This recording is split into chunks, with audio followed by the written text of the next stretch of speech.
Hey guys, alright, here we are. We're at the tasting test of the Dark Lord Ale, which was the Cooper's Dark Ale kit that we had did.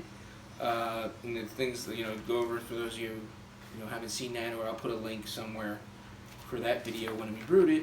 We got 1 pound of Maris Otter and 8 ounces of Victory. That was our steeping grains, or like a little mini mash type thing to give it more flavor. I let it sit for an hour. Normally for just flavor it would just be a half hour, but because I had a pound of grains, I figured I'll get some more residual sugars if I mash it. So did that, Cooper's kit, and I also had the Brew Enhancer 3. This came out a super big beer.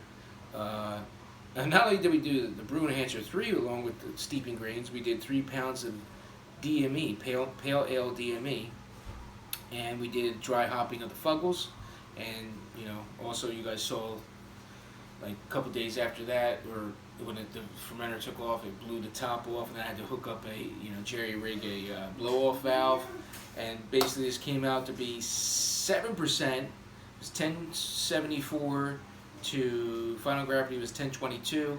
The 7% ABV still came out to be a big beer. I mean, let's give it a crack, shall we? Wow! Talk about carved. Yeah. Alright. How you guys can see that in this lighting. It's like the mahogany color. Copper, dark copper, mahogany.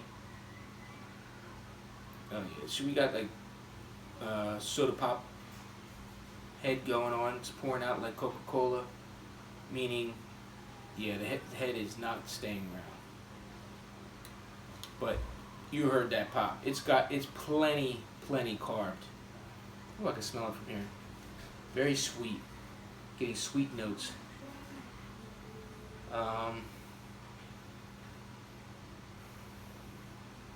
Yeah, I mean, with these Cooper's kits, you get whatever Australian bittering hops they used in these things, and it's an extract, so you sometimes have that extract twang a little bit in there. Fuggles, I'm not really getting any of the hops off the Fuggles, meaning aroma from the dry hop.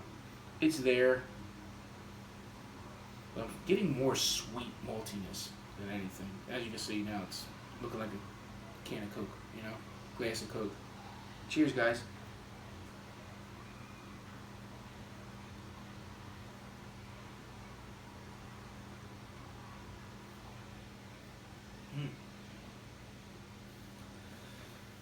Oh, yeah. Wow, that hurt. Yeah, we're talking, it's carved. It's ready to go. You can see the bubbles, still floating here. But much more, like I said, it came out like more soda poppy than it did. But, I mean, you're talking 7%. It's more like a malt liquor than anything else. I mean, even though it's brewed with an ale yeast, Nottingham ale yeast, you're talking strong ale, as they say. This is strong.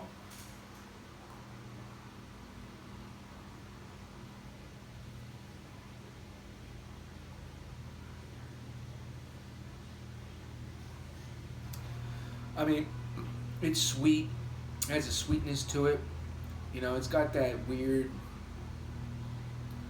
There's something there, and I think it might be diacetyl, from the super rocked freaking fermentation, and it did bring the temperature up. I mean, we were going up to like almost 26 to 28 Celsius from the fermentation. Now, when I chilled it, you guys saw it. I chilled that puppy down to 68 degrees. Closet was sitting at about 70, between 73 to 70, 75, with the air running in the house, but closet always sits around 74, 75 anyway. So could have got a little bit of off flavors from the yeast, with the heat, when it had that super fermentation. We could have got some off flavors from that. It's drinkable.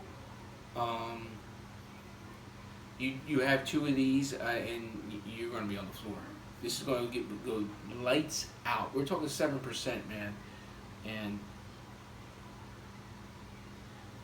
you can taste the alcohol. And also it has, just like those higher ABVs that I did, like the Innsmouth Porter, not the Innsmouth Porter, the Innsmouth Old Ale. where I added some treacle to it and things like that. It gave it like that sherry note, I want to say, like that old ale-ish sherry type flavor. And I'm getting that here now. I don't know if that's from the dark ale kit itself or something that happened during fermentation. But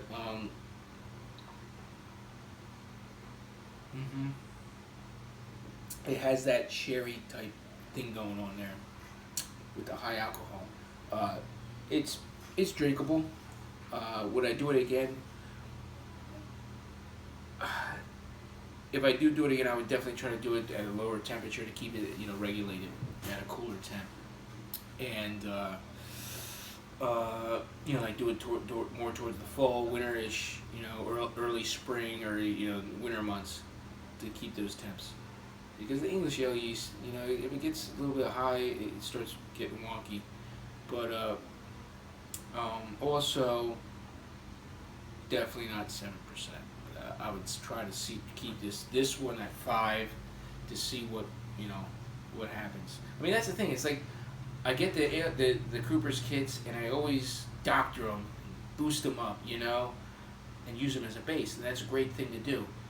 But I've never tried it just doing the can and then 3 pounds of dry malt extract or kit and kilo thing, add some more sugar and things like that to boost the ABV. But I mean, I've never done that because I'm always leery about keeping it at like the 5%, 4%, because that's the kit. When you do the kit and then 3 pounds, you're looking at 5% max, 4.9. Ooh, yeah. See, it's carbonated. I'm burping. Oh, wow. But yeah, I mean, it as a home brewer, you're always critical with these things. So, that's it, guys. So, hope you enjoyed this. Like I said, it's highly drinkable. On the captain's scale, I'm going to give it, for getting wasted, A+. You're talking rocket fuel juice, okay? Have a couple of these, smooth sailing for me in the first mate. Taste-wise, things like that, if you're not used to homebrew and things like that, I would not give this to a novice, to somebody that say, hey, try my homebrew. No, this will be just strictly me drinking it.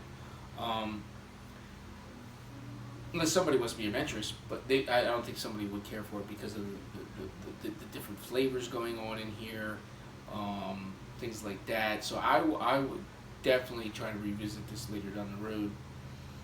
See, yeah, because even on the nose, man, you got like, it's overpowered. The Fuggles isn't there. The Fuggles is there on the burp, but the Fuggles is, the hops isn't there on, it might be there on taste, but see, I'm getting overpowered with that butterscotchy sherry thing going on there. And it has like that alcoholic fossil fuel thing going on still. So, if you want to let it sit in the bottle for a month or two, that might tone down a bit, but I got nothing to drink right now, so we're hitting these now. So yeah. I mean, what did I say? So I say A+ for alcohol level to get you smashed.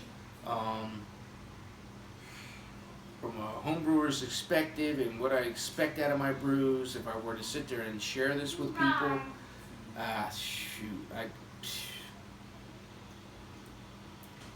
style and whatever it is, I'd say B-. I'd